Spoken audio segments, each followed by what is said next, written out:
For some of you out there, getting to Master Tier in Pokemon Unite might seem like a labor of Hercules.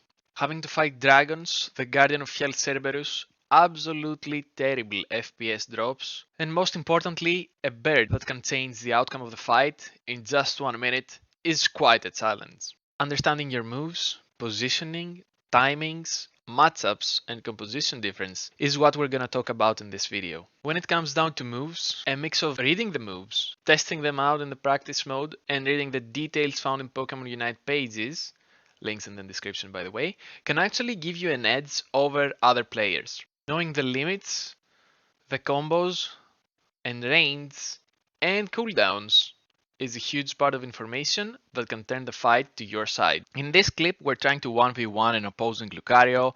They are 2 levels ahead. I'm trying to do as much damage as possible. Right now, I know that there is nothing else they can do with their combo. Now, their spells are back, especially the extreme speed. So I have to dodge it somehow. I'm gonna use my eject button, do it, and eventually kill them. Positioning. That's something even people in Master struggle. Being in the correct place before, during, and after the fight can actually help you win many more games. Fall into less mistakes and create opportunities for you and your team to slay enemies and secure objectives. Here's 2 ways to improve on that aspect of your gameplay. Watch high rating players play the game. This way you can understand where you should be, at what timing you should be, and overall find the better position for you during the game. Record your own gameplay and watch it. It is easier to see what you did wrong when you're not playing the game.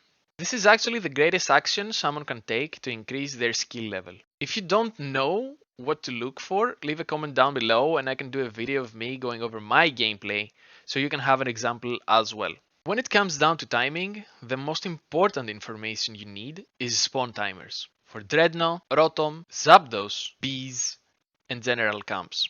Now that you magically know all the timers, etc., you can get to the most important part of timing in Pokemon Unite, which is making the right call. Using your Unite move 50 seconds before Zapdos spawns is not the way to go. Don't get me wrong, of course there's gonna be some exceptions to the rule, but generally speaking, you should be saving your Unite moves for the objectives. Even if you know the timings, translating them to in-game actions such as keeping your Unite move for Zapdos will improve your win rate by a ton. Matchups, compositions. Looking at the bigger picture is not always an easy thing to do. Figuring out which team has better Pokemon than the other is something that changes throughout the time of the game. Some compositions are better in the early game than others. Some excel in team fights, and others are just poop. Your main focus should be the strong aspects of your team and the weak spots of the enemy team, and how, of course, to benefit from them. If you have any sort of questions, you can ask me down below and I will be more than happy to answer.